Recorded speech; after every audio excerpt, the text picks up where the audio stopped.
வணக்கம். பொதிகை செய்திகளுக்காக ரங்கநாதன். தலைப்புச் செய்திகள்.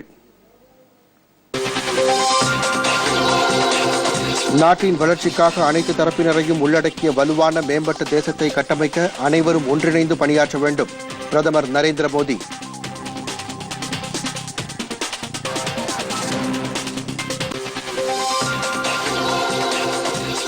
ஜப்பானின் ஒசாகா நகரில் நாளை மறுதினம் தொடங்கும் G20 அமைப்புகளின் உச்சி மாநாட்டில் பங்கேற்பதற்காக இன்று புறப்பட்டுச் செல்கிறார் பிரதமர் மோடி.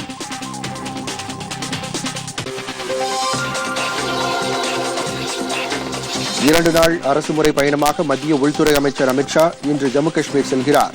பாதுகாப்பு நிலைமை குறித்து ஆளுநருடன் ஆலோசனை நடத்த முடிவு.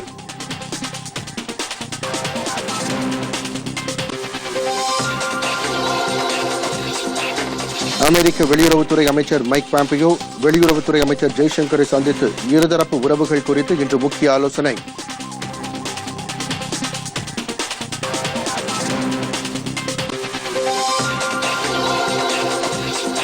சென்னை அருகே நெம்மேலியில் கடல் நீரை குடிநீராக்கும் இரண்டாவது சுத்திகரிப்பு ஆலைக்கு நாளை அடிக்கல் நாட்டுகிறார் முதலமைச்சர் எடப்பாடி பழனிசாமி.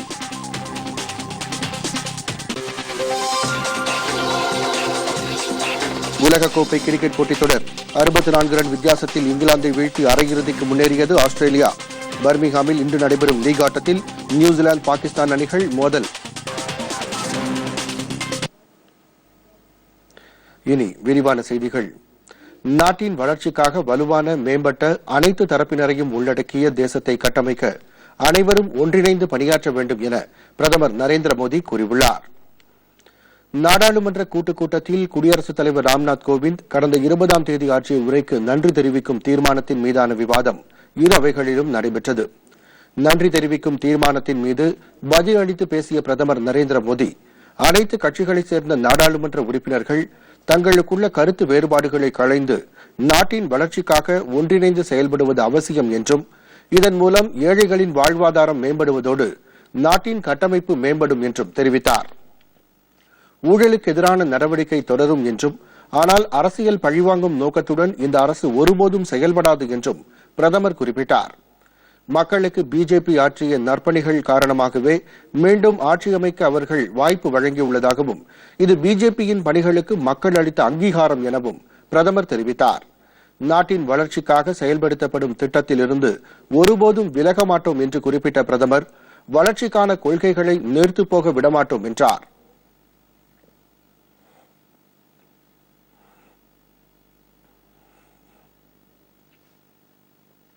एक सशक्त, सुरक्षित, समृद्ध, समावेशी ऐसा राष्ट्र का सपना हमारे देश के अनेक महापुरुषों ने देखा है. उसको पूर्ण करने के लिए संकल्पबद्ध होकर के अधिक गति, अधिक तीव्रता के साथ हम सबको मिलजुल करके आगे बढ़ना ये समय की मांग है, देश की अपेक्षा है.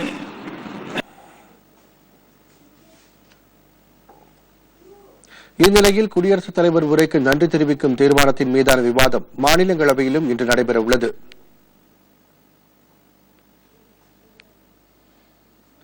ஜப்பான் நாட்டின் ஒசாகா நகரில் G20 அமைப்புகளின் உச்சி மாநாடு நாளை மறுதினம் தொடங்குகிறது. இந்த மாநாட்டில் பங்கேற்பதற்காக பிரதமர் நரேந்திர மோடி இன்று ஜப்பான் புறப்பட்டு செல்கிறார். 2 நாட்கள் நடைபெறும் இந்த மாநாட்டில் அமெரிக்க அதிபர் டொனால்டு டிரம்ப், பிரான்ஸ் அதிபர் மேக்ரான், ரஷ்ய அதிபர் விளாடிமிர் புதின், சீன அதிபர் ஜி ஜின்பிங் உள்ளிட்ட தலைவர்கள் கலந்து கொள்கின்றனர். இந்த மாநாட்டில் பிரதமர் நரேந்திர மோடி சிறப்பு விருந்தினராக கலந்து கொள்கிறார். மாநாட்டின் ஒரு பகுதியாக அமெரிக்கா, ரஷ்யா, ஜப்பான், பிரான்ஸ், சீனா ஆகிய நாடுகளின் அதிபர்களை பிரதமர் சந்தித்து இருதரப்பு உறவுகள் குறித்து பேச்சுக்கள் நடத்துகிறார். மேலும் ரஷ்யா, இந்தியா, சீனா நாடுகளை கொண்ட ரிக் அமைப்பின் மாநாடு, ஜப்பான், அமெரிக்கா, இந்தியா நாடுகளை கொண்ட AAI அமைப்பின் மாநாடு ஆகியவையும் நடைபெறுகின்றன. இந்த 2 மாநாடுகளிலும் பிரதமர் கலந்து கொண்டு உரையாற்றுகிறார்.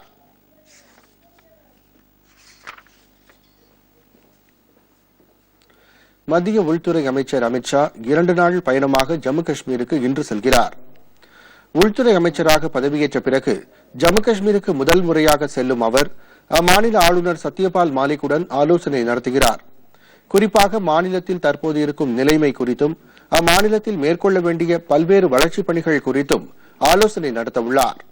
அதோடு மாநிலத்தில் மேற்கொள்ளப்பட்டுள்ள பாதுகாப்பு நிலைமைகளை ஆய்வு செய்யும் அமித்ஷா அடுத்த மாதம் தொடங்கவுள்ள அமர்நாத் யாத்திரைக்கான ஏற்பாடுகளையும் ஆய்வு செய்கிறார். பின்னர் அம்மாநில பிஜேபி கட்சி நிர்வாகிகளுடன் கலந்து ஆலோசிக்கும் அவர் காஷ்மீருக்குள்ள சிறப்பு அந்தஸ்து வழங்கும் அரசியலமைப்பு சட்டப்பிரிவு 370, 35A ஆகிய பிரிவுகளை விலக்குவது குறித்து ஆலோசிக்கிறார். நாட்டில் உள்ள பஞ்சாயத்து அமைப்புகளை வலுப்படுத்த ஏதுவாக தேசிய கிராம சுயராஜ்ய திட்டத்திற்கு 7,255 கோடி ரூபாய் நிதியை ஒதுக்கியிருப்பதாக மத்திய உள்ளாட்சித்துறை அமைச்சர் நரேந்திர சிங் தோமர் கூறியுள்ளார். மக்களவையில் கேள்வி நேரத்தின் போது எழுப்பப்பட்ட கேள்விக்கு எழுத்து மூலம் நேற்று அவர் அளித்த பதிலில் கிராமப்புறங்களில் நிர்வாக அமைப்புகளை மேம்படுத்தவும் வளர்ச்சியின் இலக்குகளை அடையவும் தேசிய கிராம சுயராஜ்ய திட்டம் செயல்படுத்தப்படுவதாக கூறினார். இதற்காக மாநிலம் மற்றும் யூனியன் பிரதேச அரசுகளுக்கு ஆண்டுதோறும் மத்திய அரசு நிதி ஒதுக்கீடு செய்து வருவதாகவும் அதன்படி 2018 ஆண்டு முதல் 2022 ஆண்டு வரைக்கான காலகட்டத்திற்கு 7,255 கோடி ரூபாய் நிதி ஒதுக்கீடு செய்திருப்பதாக தெரிவித்தார். பஞ்சாயத்து அமைப்புகள் சுயசார்புடன் முழுமையாக செயல்பட வேண்டும் என்ற நோக்கத்திற்காக இந்த நிதி ஒதுக்கப்படுவதாகவும் அவர் அந்த பதிலில் குறிப்பிட்டுள்ளார். அமெரிக்க வெளியுறவுத்துறை அமைச்சர் மைக் பாம்பேயோ 3 நாள் அரசுமுறை பயணமாக நேற்று நள்ளிரவு புதுதில்லி வந்தடைந்தார். தனி விமானம் மூலம் புதுதில்லி வந்த அவரை வெளியுறவுத்துறை அதிகாரிகள் பூங்கொத்து கொடுத்து அன்போடு வரவேற்றனர். இந்நிலையில் இந்தியா அமெரிக்கா இடையேயான இருநாட்டு உறவுகள் குறித்து பிரதமர் நரேந்திர மோடியுடன் மைக் பாம்பேயோ இன்று விரிவான பேச்சுக்கள் நடத்துகிறார். பின்னர் வெளியுறவுத்துறை அமைச்சர் ஜெய்சங்கரை சந்தித்து பயங்கரவாதம், H-1B நுழைவு இசைவு விசா உள்ளிட்ட பல்வேறு விவகாரங்கள் குறித்து மைக் பாம்பேயோ விவாதிக்கிறார். தொடர்ந்து இந்திய அமெரிக்க நாடுகளின் தொழிலதிபர்களுடனும் அவர் கலந்துரையாடுகிறார்.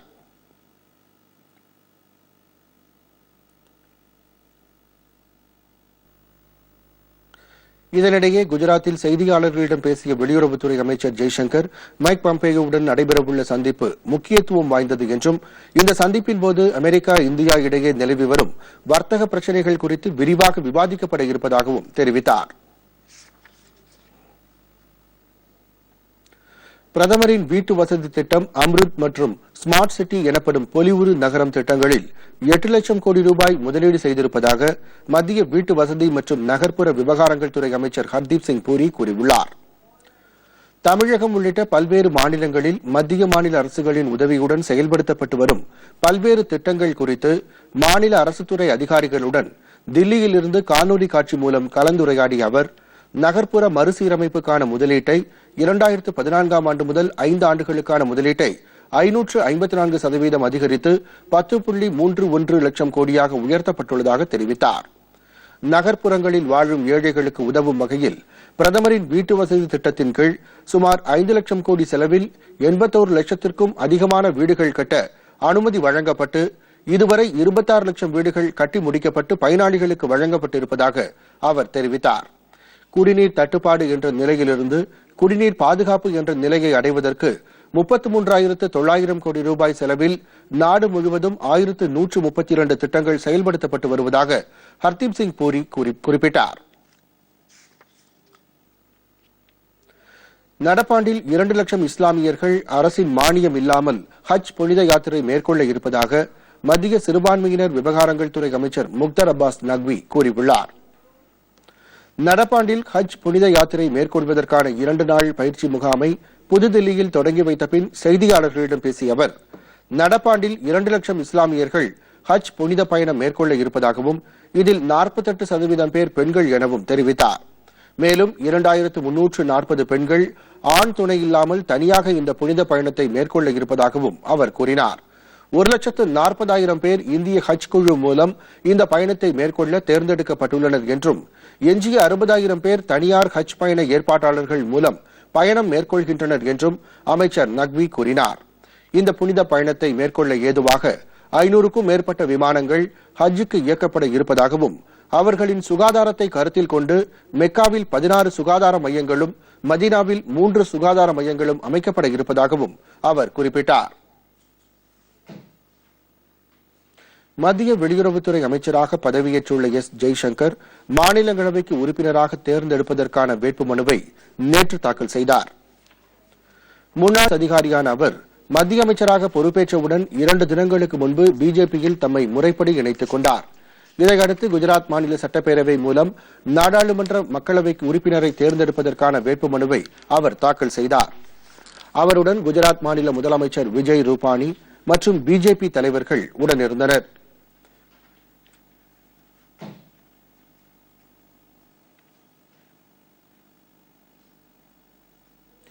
மத்திய அமைச்சராக பதவியேற்றுள்ள அவர் 6 மாதத்திற்குள் நாடாளுமன்ற இரு அவைகளின் ஏதாவது ஒன்றில் உறுப்பினராக வேண்டியது அவசியமாகும்.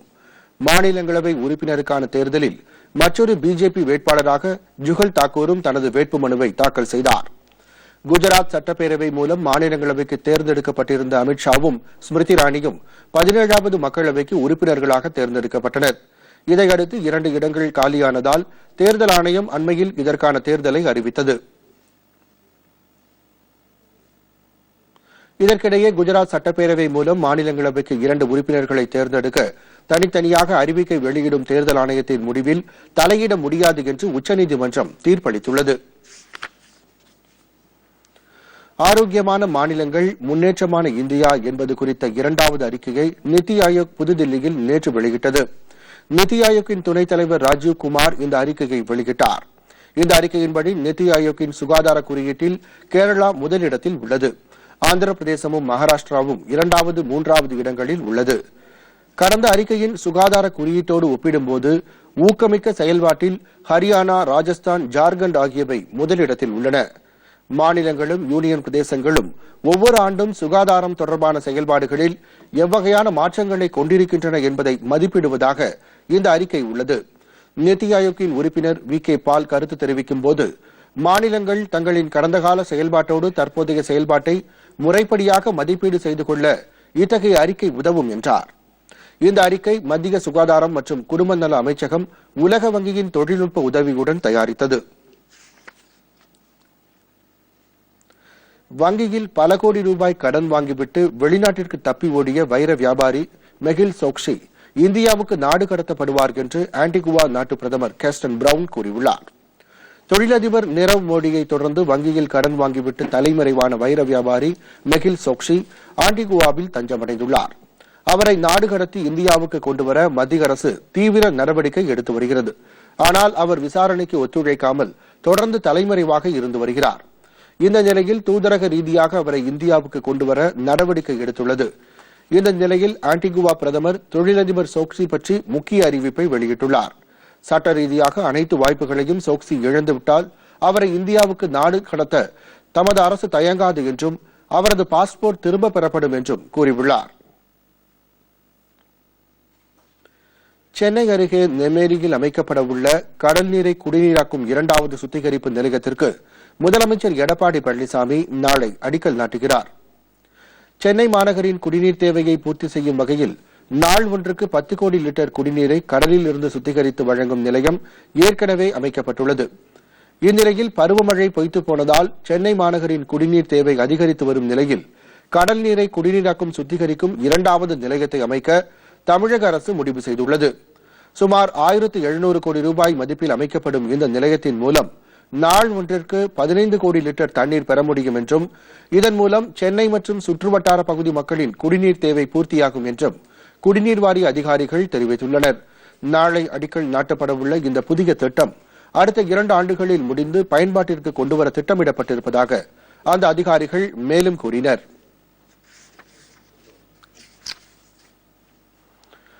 தமிழகத்தில் காலியாக உள்ள 6 மாநிலங்களவை இடங்களுக்கான தேர்தல் அடுத்த மாதம் 18ஆம் தேதி நடைபெறும் என அறிவிக்கப்பட்டுள்ளது. இதற்கான அறிவிப்பை தேர்தல் ஆணையம் நேற்று வெளியிட்டது. தமிழகத்தில் 18 மாநிலங்களவை உறுப்பினர் இடங்கள் உள்ளன. அவற்றில் T. Rathnavel, V. Maitreyan, R. Lakshmanan, K. R. Arjunan ஆகிய 4 அஇஅதிமுக உறுப்பினர்களுடன் இந்திய கம்யூனிஸ்ட் கட்சியின் தேசிய செயலாளர் டி. ராஜா, திமுக மகளிர் அணி தலைவர் கனிமொழி ஆகியோரின் பதவிக்காலம் ஜூலை 24ஆம் தேதியுடன் முடிவடைகிறது. இந்நிலையில் இதற்கான தேர்தல் அறிவிக்கப்பட்டுள்ளது. இந்த தேர்தலில் போட்டியிட ஜூலை 1ஆம் தேதி முதல் வேட்புமனு தாக்கல் செய்யலாம் என்றும் வேட்புமனு தாக்கல் செய்ய கடைசி நாள் ஜூலை 8ஆம் தேதி என்றும் அறிவிக்கப்பட்டுள்ளது. 9ஆம் தேதி வேட்புமனு பரிசீலனையும் 11ஆம் தேதி வேட்புமனுவை திரும்பப் பெற கடைசி நாள் என்றும் அறிவிக்கப்பட்டுள்ளது. ஜூலை 18ஆம் தேதி இதற்கான தேர்தல் நடைபெறும் என்று தேர்தல் ஆணையம் அறிவித்துள்ளது. இதனிடையே இந்த 6 இடங்களுக்கான தேர்தல் நடக்க வாய்ப்பு இல்லை என்றும் அஇஅதிமுக 123 எம்எல்ஏக்களையும் திமுக உள்ளிட்ட கூட்டணி கட்சிகள் 108 எம்எல்ஏக்களையும் வைத்திருப்பதால் இரு கட்சிகளும் தலா 3 இடங்களை சரிபாதியாக பிரித்து வேட்பாளர்களை போட்டியின்றி தேர்ந்தெடுக்க உள்ளதாக தகவல்கள் தெரிவிக்கின்றன. தமிழகத்திற்கு ஜூன் ஜூலை மாதத்தில் தர வேண்டிய 40.24 டிஎம்சி தண்ணீரை கர்நாடகம் திறந்துவிட வேண்டும் என்று காவிரி மேலாண்மை ஆணையம் உத்தரவிட்டுள்ளது. இந்நிலையில் மழை பெய்தால் நிச்சயம் தண்ணீர் தருவோம் என்று கர்நாடக அரசு கூறியுள்ளது. காவிரி மேலாண்மை ஆணையத்தின் 4வது கூட்டம் அதன் தலைவர் மசூத் உசேன் தலைமையில் தில்லியில் நேற்று நடைபெற்றது. தமிழகத்தின் சார்பில் பொதுப்பணித்துறை செயலாளர் பிரபாகரன், காவிரி தொழில்நுட்ப வல்லுநர் குழுவைச் சேர்ந்த சுப்பிரமணியம் ஆகியோர் கலந்து கொண்டனர். கூட்டத்தின் தொடக்கத்தில் மேகதாது அணை கட்டும் திட்டம் குறித்து கர்நாடகம் பேச முற்பட்டது. அது நீதிமன்றத்தில் நிலுவையில் இருக்கும் விவகாரம் என்பதால் பேசக்கூடாது என்று தமிழகம் ஆட்சேபனை தெரிவித்தது. அதை ஏற்று அப்பிரச்சினை பேச அனுமதிக்கப்படவில்லை. தொடர்ந்து தமிழகம் ஜூன் ஜூலை மாதங்களுக்கான தண்ணீரை திறந்துவிட கர்நாடகத்திற்கு உத்தரவிட வேண்டும் என்று வலியுறுத்தியது. அனைத்து தரப்பு வாதங்களையும் கேட்ட ஆணைய தலைவர் மசூத் உசேன் தமிழகத்திற்கு வழங்க வேண்டிய 40.24 டிஎம்சி தண்ணீரை திறந்துவிட உத்தரவிட்டார். மழை அளவை பொறுத்து கர்நாடகம் திறக்க வேண்டும் என்றும் அவர் கூறினார். கர்நாடக தரப்பிலும் மழை பெய்தால் தண்ணீர் தருவோம் என்று உறுதியளிக்கப்பட்டது. மேலும் காவிரியின் குறுக்கே கர்நாடக அரசு அணை கட்ட முயற்சிக்கும் விவகாரம் குறித்து பிற மாநிலங்களான தமிழகம், கேரளம், புதுச்சேரியுடன் கலந்து ஆலோசித்த பின்னரே முடிவெடுக்கப்படும் என காவிரி நீர் ஆணைய தலைவர் மசூத் உசேன் கூறியுள்ளார்.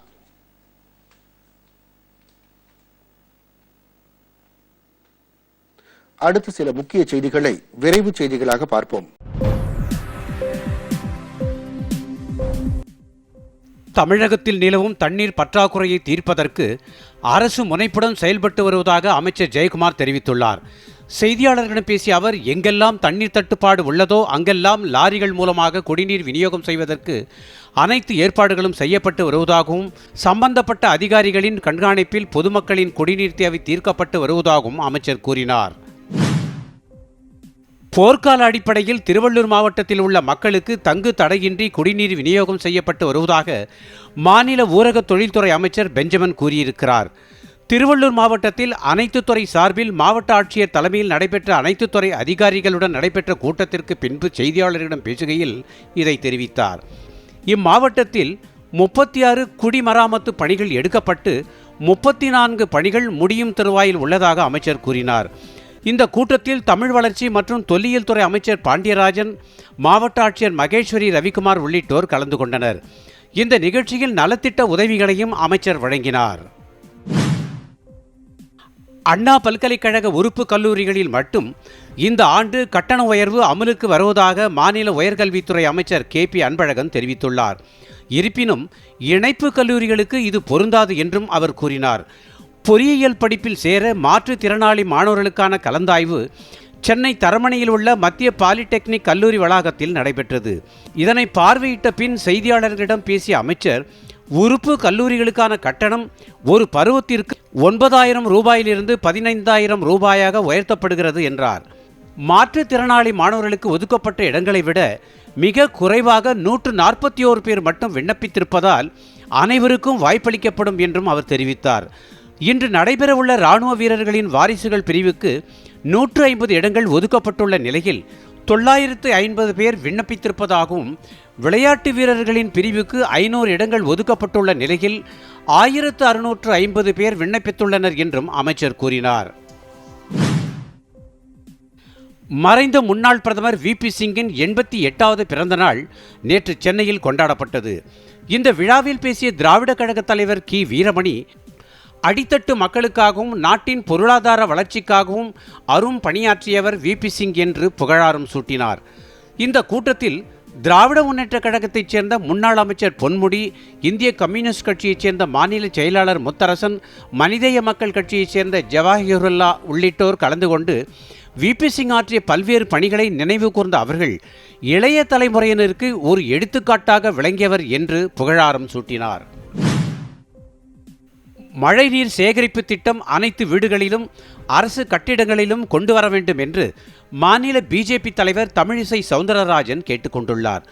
தியாகராய நகரில் உள்ள கட்சி அலுவலகத்தில் பொதுமக்களிடம் குறை தீர்மானங்களை பெற்றுக்கொண்ட பின்பு செய்தியாளர்களிடம் பேசிய அவர், தமிழகத்தில் ஏரி குளங்களை ஆக்கிரமித்து கட்டிடங்கள் கட்டப்பட்டதால் தண்ணீர் சேமிப்புக்கு எந்தவித வழியும் இல்லாமல் போனது.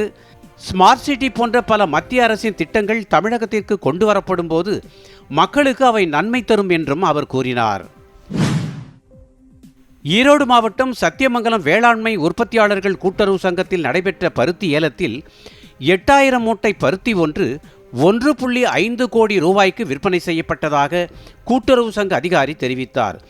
1 கிலோ பருத்தி 50 ரூபாய் முதல் 60 ரூபாய் வரை விற்பனையானது என்று தெரிவித்த அவர், ஈரோடு மாவட்டம் சத்தியமங்கலம் சுற்றுவட்டார பகுதியில் உள்ள புஞ்சை புளியம்பட்டி, காவிலிப்பாளையம், பெரியூர், உக்கரம் உள்ளிட்ட பல்வேறு பகுதிகளைச் சேர்ந்த பருத்தி விவசாயிகள் இந்த ஏல விற்பனையில் கலந்து கொண்டு பயனடைந்ததாக அவர் கூறினார். நாட்டில் அவசர நிலை பிரகடனம் செய்யப்பட்ட 44வது ஆண்டு தினம் நேற்று கடைபிடிக்கப்பட்டது.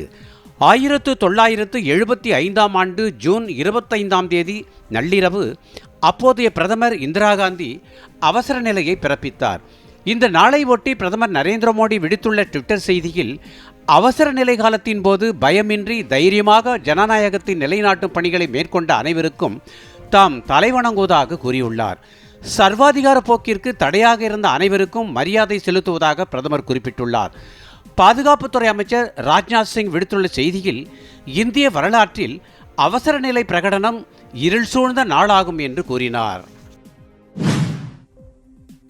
சென்னை ஸ்ரீபெரும்புதூரில் மோட்டார் வாகன உதிரி பாகங்கள் உற்பத்தி செய்யும் நிறுவனம் 40 கோடி ரூபாய் சரக்கு மற்றும் சேவை வரி ஏய்ப்பு செய்துள்ளதாக அந்த நிறுவனத்தைச் சேர்ந்த இயக்குநரையும் பொது மேலாளரையும் சென்னை புறநகர் சரக்கு மற்றும் சேவை வரி மத்திய கலால்துறை அதிகாரிகள் அவர்களை கைது செய்துள்ளனர்.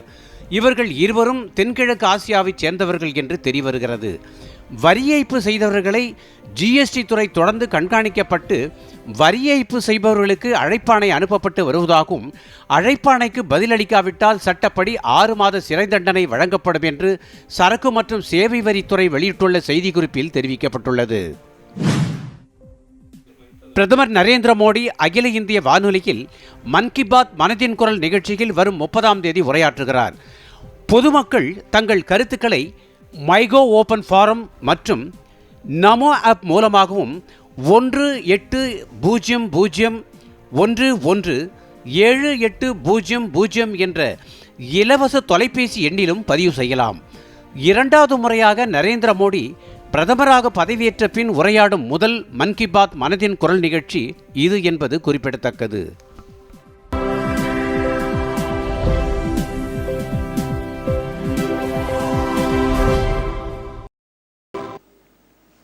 தொடர்வது விளையாட்டுச் செய்திகள்.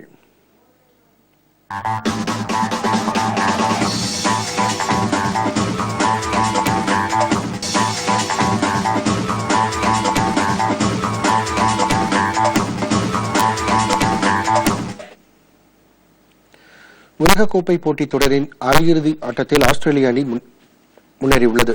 லண்டன் லார்ட்ஸ் மைதானத்தில் நேற்று நடைபெற்ற லீக் ஆட்டத்தில் 54 ரன் வித்தியாசத்தில் இங்கிலாந்தை வீழ்த்தியதன் மூலம் 2019 உலகக்கோப்பை போட்டித் தொடரின் அரையிறுதிக்கு முன்னேறிய முதல் அணி ஆஸ்திரேலியா என்ற பெருமையை பெற்றுள்ளது.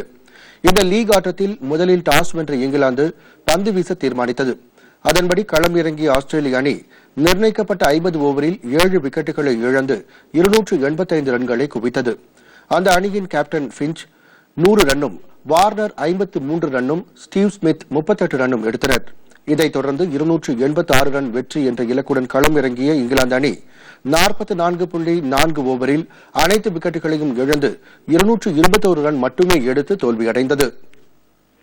இதனிடையே பர்மிங்ஹாமில் இன்று நடைபெறும் லீக் ஆட்டத்தில் நியூசிலாந்து பாகிஸ்தான் அணிகள் மோதுகின்றன.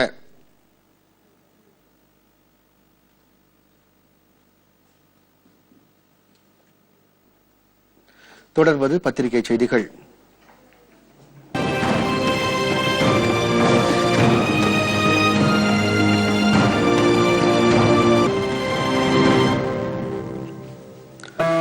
முதலாவது உலக தமிழ் ஆராய்ச்சி மாநாடு அமெரிக்காவில் 4 நாட்கள் நடைபெற உள்ளதாக மாநில தமிழ் வளர்ச்சித்துறை அமைச்சர் க பாண்டியராஜன் தகவல். தினத்தந்தி.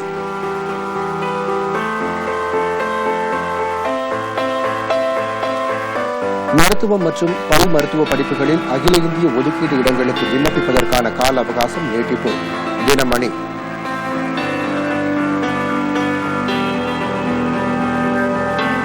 மறுசுழற்சி செய்ய முடியாத பிளாஸ்டிக்கிலிருந்து தெலங்கானா மாநிலத்தைச் சேர்ந்த பொறியியல் இன்ஜினியர் ஒருவர் பெட்ரோல் தயாரித்து சாதனை.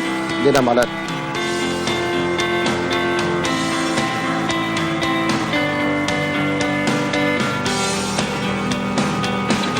அண்மையில் நடைபெற்ற கணினி பயிற்றுநருக்கான தேர்வில் தொழில்நுட்ப கோளாறு ஏற்பட்டதால் மீண்டும் தேர்வு எழுதுவதற்கான ஹால் டிக்கெட்டை வெளியிட்டது ஆசிரியர் தேர்வு வாரியம். தினகரன்.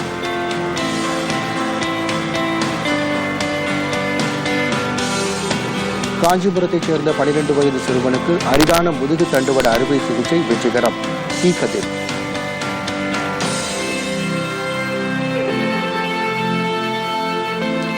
தமிழகத்தில் விதிமீறல் கட்டிடங்களை அபராதம் செலுத்தி வரன்முறைப்படுத்துவதற்கான காலக்கெடு 6 மாதங்களுக்கு நீட்டிப்பு.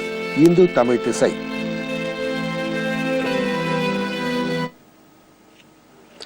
மீண்டும் தலைப்புச் செய்திகள்.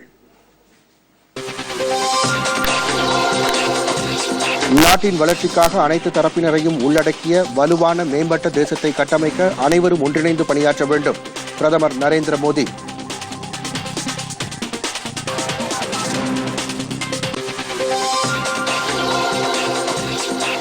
ஜப்பானின் ஒசாகா நகரில் நாளை மறுதினம் தொடங்கும் G20 அமைப்புகளின் உச்சி மாநாட்டில் பங்கேற்பதற்காக இன்று புறப்பட்டுச் செல்கிறார் பிரதமர் மோடி.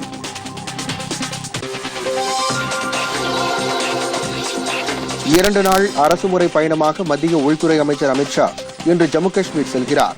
பாதுகாப்பு நிலைமை குறித்து ஆளுநருடன் ஆலோசனை நடத்த முடிவு.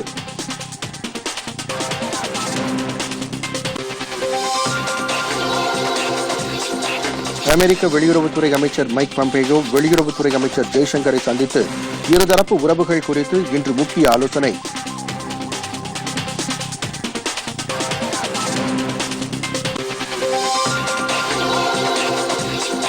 சென்னை அருகே நெம்மேலியில் கடல் நீரை குடிநீராக்கும் 2வது சுத்திகரிப்பு ஆலைக்கு நாளை அடிக்கல் நாட்டுகிறார் முதலமைச்சர் எடப்பாடி பழனிசாமி.